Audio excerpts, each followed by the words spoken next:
दोस्तों इंसान अपनी कुछ ख्वाहिशों को पूरा करने के लिए ऐसे ऐसे रास्तों को अपना लेता है जिनका अंजाम बहुत बुरा होता है। इन रास्तों को अपनाकर इंसान कुछ वक्त की कामयाबी तो हासिल कर सकता है, लेकिन वह इन कामों को से अपनी आखिरत और दुनिया दोनों को बर्बाद कर लेता है। और आज हम एक ऐसे ही इंसान की कहानी आपको सुनाने जा रहे हैं जिसने अपने मरे हुए माँ बाप से मिलने के लिए एक ऐसा रास्ता अपनाया जिसे सुनकर आपकी रूह कांप जाएगी। दोस्तों इस इंसान का नाम था रोजर मानूस। रोजर मानूस जो हमारी इस दुनिया में मौजूद नहीं है। साल 2008 में यह इस दुनिया से जा चुका है। यह आदमी एक एक्स फ्री मैनसन था। अगर आप नहीं जानती कि फ्री मैनसन क्या है, तो फ्री मैनसन एक ऐसी खुफिया तंजीम है। इसके बारे में कुछ लोगों का मानना है कि इस सोसाइटी के अंदर दुनिया के बड़े बड़े लीडर्स और बड़े बड़े लोग शामिल होते हैं जो कि इस पूरी दुनिया को कंट्रोल करते हैं, लेकिन यह अपनी इस मौजूदगी को दुनिया से छुपा कर रखते हैं और इनका सीधा ताल्लुक शैतान से होता है। यह अलग अलग तरह के काम करते हैं जिनसे शैतान इनसे खुश होता है और इनकी मनचाही ख्वाहिशों को पूरा कर देता है। बदले में शैतान इन लोगों से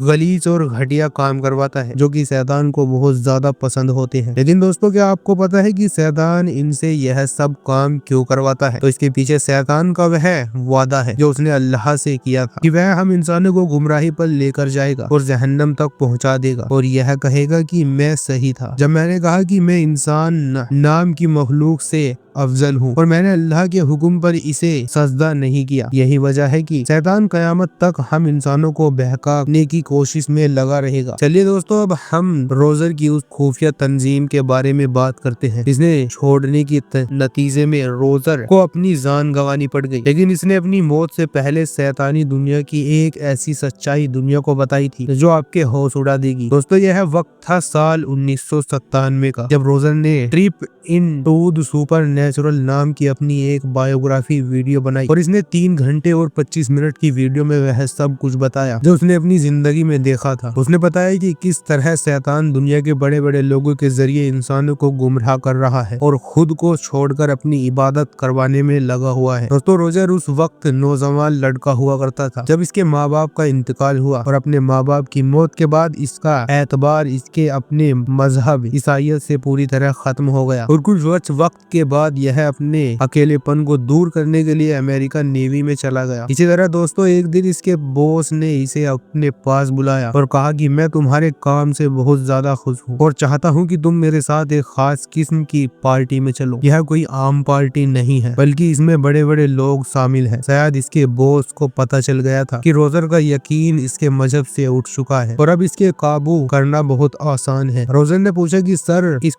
पार्टी में ऐसा क्या है? तो उसके बॉस ने बताया कि तुम यहाँ जाकर अपने मुर्दे माँ बाप से मिल सकते हो। रोजर ने जब यह बात सुनी तो उसे हंसी आ गई क्योंकि इस वक्त यह अपने बॉस की बात को मजाक समझ रहा था। उसने कहा कि सर यह तो टेक्नोलॉजी का दौर है और आज के वक्त में ऐसा कुछ नहीं होता। उसके बॉस ने कहा कि मैं मजाक नहीं कर रहा हूँ, मैं तो बिल्कुल सीरियस हूँ। तुम एक बार मेरे साथ चल कर देखो, तुम्हें मुझ पर यकीन आ जाएगा। यह सब सुनकर रोजर ने उसके साथ चलने के लिए हामी भर दी और कहा कि मैं जरूर इस पार्टी में शामिल होऊंगा क्योंकि मैं देखना चाहता हूँ कि आप सच कह रहे हैं या नहीं। रोजर ने बताया कि अगले दिन वो अपने बॉस के साथ उस पार्टी में पहुंच गया और यहाँ जाकर उसके होश ही उड़ गए क्योंकि इस पार्टी में दुनिया के बड़े बड़े सियासत द बिजनेसमैन एक्टर सिंगर और मीडिया के लोग मौजूद थे। रोजर ने देखा कि यहाँ स्टेज पर एक औरत खड़ी हुई है। इसने काले कलर का अबाया टाइप कुछ पहना हुआ है। इसकी शक्ल तो इंसानों की तरह है लेकिन इसका चेहरा बहुत ज्यादा बिगड़ा हुआ है। इसके लंबे लंबे नाखून और बाल हैं और इसकी हालत बहुत ज्यादा अजीब सी है। जो कोई भी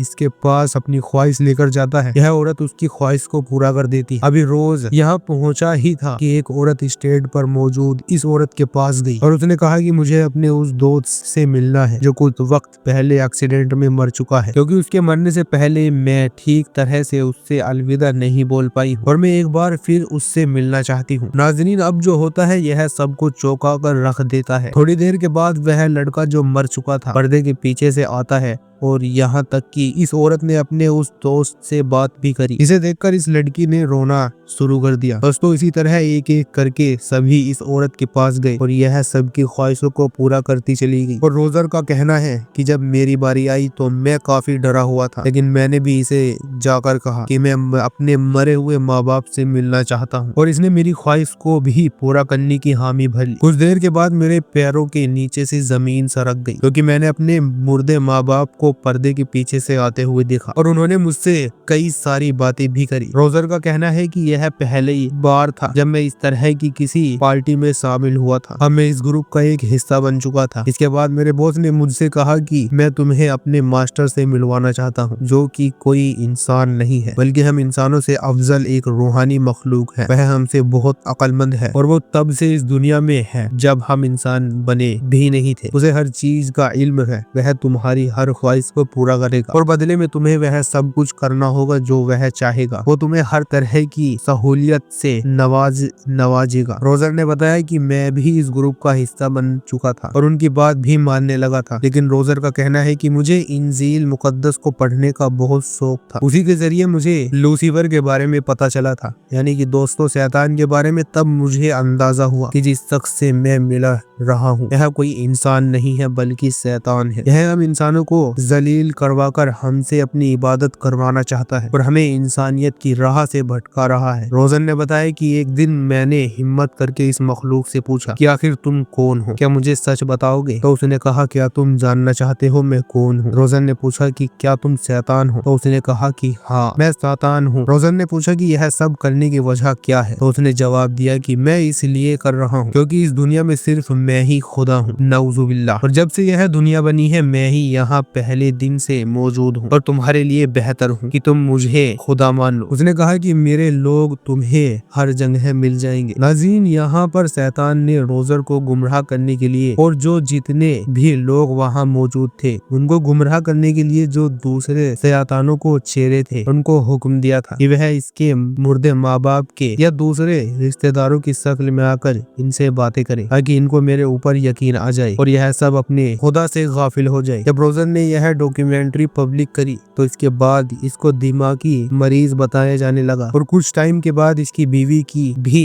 एक्सीडेंट में मौत हो गई और कुछ वक्त के बाद इसकी भी बड़ी ही पुरसरार तरीके से मौत हो गई। नाज़रीन, रोजर तो इस दुनिया में से चला गया है, लेकिन इसने हिम्मत करके शैतानी दुनिया की एक झलक पूरी दुनिया के सामने रख दी और हमें बताया कि किस तरह शैतान हमें जहन्नम तक पहुंचाने की हर मुमकिन कोशिश करता है। नाज़रीन, अगर कोई शख्स शैतानी को इस ग्रुप में शामिल हो जाता है तो वह चाहकर भी इन सब चीजों से बाहर नहीं आ सकता और अगर कोई ऐसा करने की कोशिश करता भी है तो शैतान उसे जिंदा नहीं छोड़ते। नाज़रीन, वक्त के साथ साथ इस तरह के फितने हमारे सामने आते रहेंगे, लेकिन हमें हर वक्त अपने ईमान को बचाने की फिक्र करनी होगी और शैतान के बहकावे में नहीं आना है, जिससे हमारी दुनिया और आखिरत दोनों बच सके। अपने आप को अच्छा इंसान बनाने की कोशिश कीजिए और रोज कोई स्किल सीखिए, कोई इल्म की बात सीखिए। और नाजरीन, इस दुनिया में ऐसी बहुत सी तंजीम काम कर रही है जो शैतान की बुराई रास्ते मदद करती है और कुछ तंजीम ऐसी है जो दज्जाल को इस दुनिया में लाने की तैयारी में लगी हुई है। अगर आप चाहते हैं कि इसके ऊपर भी वीडियो बनाई जाए तो आप कमेंट बॉक्स में जरूर लिखिए और जुड़े रहिए हमारे चैनल के साथ। इसके लिए आप चैनल को सब्सक्राइब कीजिए और अगर आप जानना चाहते हैं कि इंसान और टेक्नोलॉजी की मदद लेकर इंसान इस दुनिया में क्या क्या करने की कोशिश में लगे हुए हैं तो आप इस वीडियो को जरूर देखिएगा जो एंड स्क्रीन पर शो हो रही है। हम मिलते हैं आपको अगली वीडियो में, तब तक के लिए अल्लाह हाफिज।